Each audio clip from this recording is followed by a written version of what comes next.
13 points avant de jouer contre tout à l'heure l'Éthiopie, qui a un petit point, le dernier de la poule. Donc, aux fidèles téléspectateurs, amis sportifs, pour parler ou bien pour analyser cette rencontre avant, pendant et après, j'ai sur ce plateau deux attaquants de soutien et non des moindres. À ma droite, à votre gauche, j'ai coach Mori Fofana. Il est entraîneur national, il est un habitué de ce plateau. Bonsoir coach et bienvenue. Bonsoir Mme Diané, merci de l'invitation et merci pour assister à cette finale-là. On avait prédit 2 finales, maintenant on a joué une finale, on l'a gagnée, il reste la dernière là, c'est la dernière marche qu'on doit franchir pour se qualifier pour la CAN 2025. Voilà, à ma gauche, vous avez Mohamed Kaba Bamba. Il n'est plus à présenter sur ce plateau de la télévision nationale. C'est un habitué de ce plateau. Bonsoir Bamba et bienvenue. Bonsoir Kadi, bonsoir chers téléspectateurs. C'est un plaisir d'être là pour servir la nation. Merci à la direction générale de la RTG, le service des sports et pourquoi pas le ministère d'invitation et le gouvernement surtout pour cette grande rencontre et le plateau aussi. Merci pour l'invitation. Voilà, fidèles téléspectateurs, vous l'avez compris, donc vous avez la physionomie de ce plateau spécial de la 6e journée des éliminatoires de la Coupe d'Afrique des Nations de football Maroc 2025. Donc, comme je le disais tout à l'heure, le Sili a son destin en main. Un match nul qualifie notre équipe nationale pour aller au Maroc, coach. Donc, on a notre destin en main de toutes les façons. On a notre destin en main, mais on a fait un gros travail pour la première finale. La première finale nous a mis dans une position favorable, c'est-à-dire ce soir, un match nul qualifierait la Guinée, une victoire qualifierait la Guinée. Donc, on arrive sur le sol tanzanien avec 2 avantages. Ces 2 avantages-là, il faut qu'on la joue à fond. Je pense que tout à l'heure, après le coup de sifflet final, il va y avoir une équipe à terre et une équipe debout. Je pense que la Guinée sera debout et on saura maintenant qu'on est qualifié pour la CAN 2025 au Maroc. Voilà, pratiquement le classement général du Sili national, rien n'a changé. C'est la même configuration que contre la RDC. Oui, on ne change pas une équipe qui gagne, Kadir, on le dit dans notre jargon, c'est tout à fait normal, c'est une grande rencontre, une finale. Aujourd'hui, la Tanzanie reçoit la Guinée. Sur le plan historique, il faut simplement dire que ça sera la 5e rencontre entre ces deux formations. Tout remonte à un après-midi du 14 novembre 1971 au stade du 28 septembre. Le Sili recevait les Taifa Stars, 2-2. Et aujourd'hui, la Guinée doit tout faire. Il faut une équipe commando sur le plan collectif, une équipe combative aussi sur le plan tactique et technique. Cette formation guinéenne peut faire, vous avez dit, le classement c'est tellement clair. Déjà, il y a la cohésion, il y a une synchronisation dans les actions. L'entraîneur a bien fait de ne pas changer. C'est le 4-3-3 classique, pointe basse, l'entraîneur est à côté de moi. Ça veut dire qu'il y a un sentinelle devant, il s'agit de le pivot qui n'est qu'Ablaye Touré. Et puis au niveau de la charnière centrale, vous l'avez dit, c'est les mêmes Ibrahima Sori, Conté et puis Seydou Sow aujourd'hui qui apportent aussi la combativité, l'intelligence au niveau de cette défense guinéenne. Donc je pense que ça sera un match très très difficile pour le départ. Mais en regardant la statistique qu'a dit, on a vu que cette équipe tanzanienne joue la première mi-temps. Et quand on regarde le classement tanzanien, il faut dire qu'ils alignent, c'est renversé, c'est-à-dire le 4-3-2-1. C'est-à-dire, au lieu de que ça soit 4-2-3, contre la Guinée, ils ont fait le 4-3-2-1. Ça veut dire qu'il y a le pressing haut. Et défensivement, ils sont là. Et dès qu'il y a une perte de balle, c'est pourquoi ils ont marqué à la 88e minute le but de victoire. Donc, les Guinéens doivent se méfier. Mais je pense qu'avec cette équipe guinéenne aujourd'hui qu'on a vu, il y a beaucoup de sérénité au niveau de la défense. Et puis, Isiaga, aujourd'hui, qui peut faire les retraits, il s'est beaucoup amélioré. Regardez ces buts qu'il a marqués l'autre jour, le but, la passe décisive, je dis bien, qu'il a donné à Serou Girassi. Je pense que ce classement est bien parce qu'il y a les ailiers de percussion, il y a Kamano, il y a Molay, et puis l'autre, la rentrée de Baldé, qui nous a montré aussi notre facette de technique qu'il a. Donc moi, je pense que le Chili est bien parti pour cette rencontre. Voilà, même si on a eu des problèmes d'accréditation, sur 24 accréditations, on a appris que c'est 16 qui étaient venus en première position. Finalement, ils ont complété. Les Tanzaniens sont prêts à tout pour saquer le moral de la Guinée? C'est les aléas du football au dernier moment où la qualification se joue sur l'adversaire. L'adversaire a tendance à avoir joué un peu la mauvaise foi. Et là, on a vu que le match a été déplacé parce que c'était prévu au départ à 16h. Et là, pour un motif qu'ils ont donné à la CAF a validé parce qu'il y avait des travaux au stade Benjamin Mpaka. Mais tout ça, ça va ils pensent que ça va jouer sur le moral des Guinéens. Nous, on est prêts. Quand on est guerrier, on est soldat.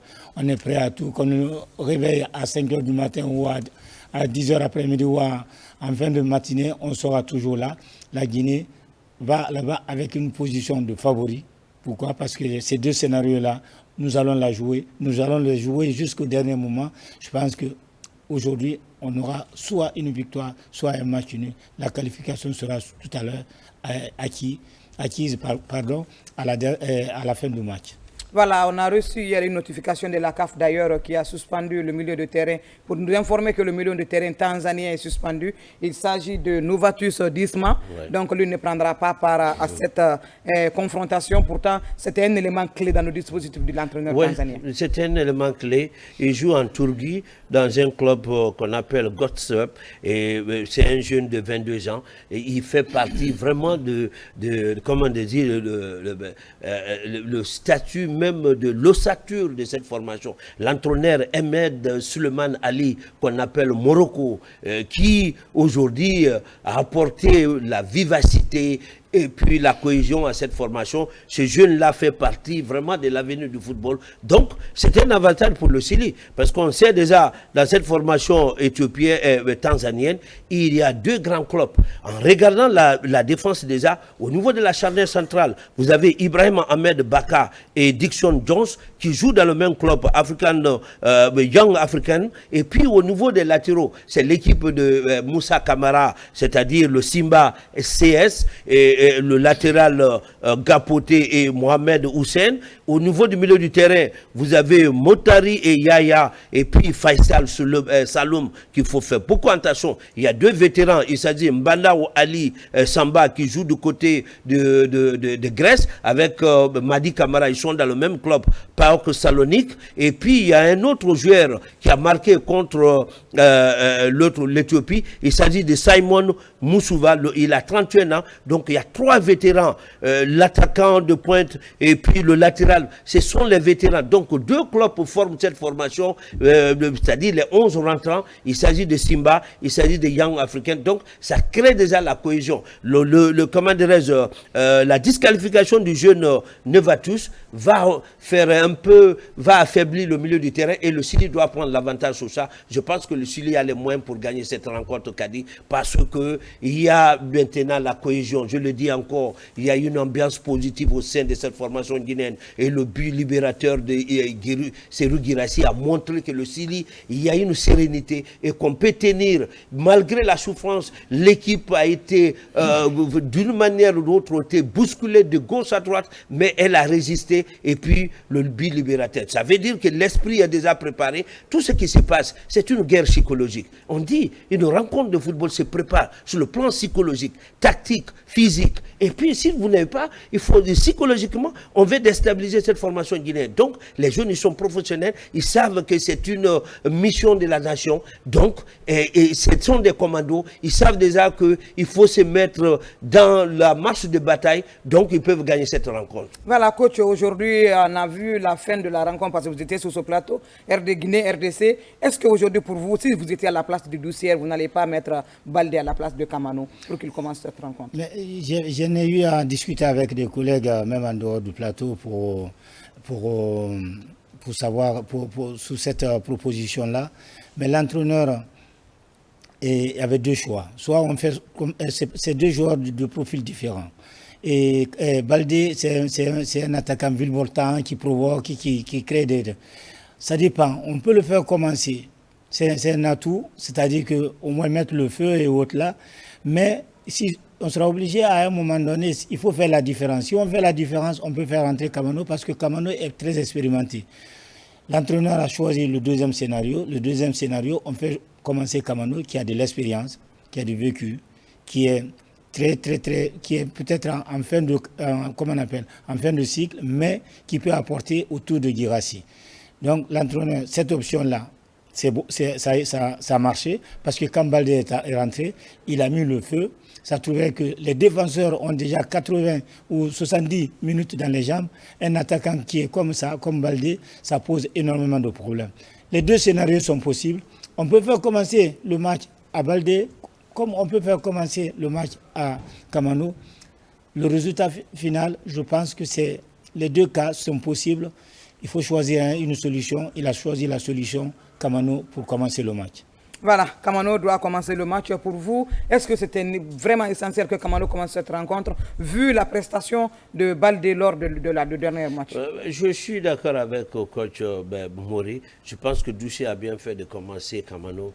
Il y a l'expérience, il y a le vécu. Et Kamano, malgré, je le disais, qu'il est devenu un peu slow, comme disent les Anglais, il n'y a pas la vitesse, mais il comprend, il a une vision du jeu. Et donc, dans une rencontre de haute intensité, une rencontre avec beaucoup de pression, des joueurs expérimentés comme Kamano. Et déjà, il y a l'automatisme qui s'est créé déjà entre Kamano et Guirassy. Faire entrer Kamano, fatiguer la défense, et puis attendre, envoyer nos missiles comme Baldé, je pense que, et l'autre jour ça a payé, et je pense que c'est une bonne option. Donc, c'est mieux de commencer avec Kamano et fatiguer cette défense, faire entrer Baldé, il va vraiment faire la différence les dernières minutes. Surtout que cette formation joue en première mi-temps. Vous avez vu, on a regardé le parcours de cette formation tanzanienne, ce n'est qu'en première mi-temps qu'elle marque tous ses buts. Et en deuxième mi-temps, elle baisse un peu d'intensité. Donc, vous faites rentrer un Baldé, il va fatiguer cette formation. Et puis, en deuxième mi-temps, on peut faire la différence. Mais ils vont venir avec beaucoup de pression pour cette première mi-temps. Ils vont mettre la pression sur cette formation. Donc, il faut des joueurs expérimentés pour garder la sérénité et rester sur notre plan de jeu. Voilà, restez sur notre plan de jeu. Coach, aujourd'hui, vous êtes entraîneur national reconnu. Vous avez joué également au football. On a fait faire vivre le série national de l'enfer. Arrivé hier, ils se sont entraînés sur un stade non tracé, non tendu. Et aujourd'hui, il y a eu toutes les tracasseries du monde autour de cette équipe. Même une flèche, ils n'ont pas eu pour avoir accès au stade à temps. Heureusement que tout est rentré à l'ordre à quelques heures de cette rencontre. Maintenant, on va parler techniquement. Si vous, ce soir, vous étiez à la place de Doucet, quel serait votre langage avant cette rencontre envers vos joueurs? Le langage est très simple. Écrire une nouvelle histoire, ouvrir une nouvelle page. La qualification, en fait, on fait un peu un pas en arrière. Cette CAN-là, c'était la CAN de la Guinée. C'était la CAN que nous, la Guinée, devrait organiser. Donc, maintenant, on ne va pas refaire l'histoire, on n'a plus cette CAN-là. Mais ne pas participer encore à cette CAN-là au Maroc, avec la proximité qu'on a avec le Maroc, ce sera une grosse déception. Donc, il faut dire aux joueurs, il faut écrire une nouvelle histoire. Maintenant, il faut être au grand rendez-vous. Une CAN à 24 équipes sans la Guinée, ce sera une déception. Donc, du coup, les joueurs, tous ceux qui sont extra-sportifs, tous ceux qui sont des méthodes de déstabilisation à côté et autres là, il faut faire abstraction à tout ça là et se recentrer, se concentrer sur le match. Le match, c'est les 90 minutes qui va nous déterminer, c'est les 90 minutes qui va faire qualifier la Guinée aujourd'hui. Je pense que les joueurs seront prêts, quelle que soit la manière, quelles que soient les tracasseries autour et sous le stade ou autour du stade.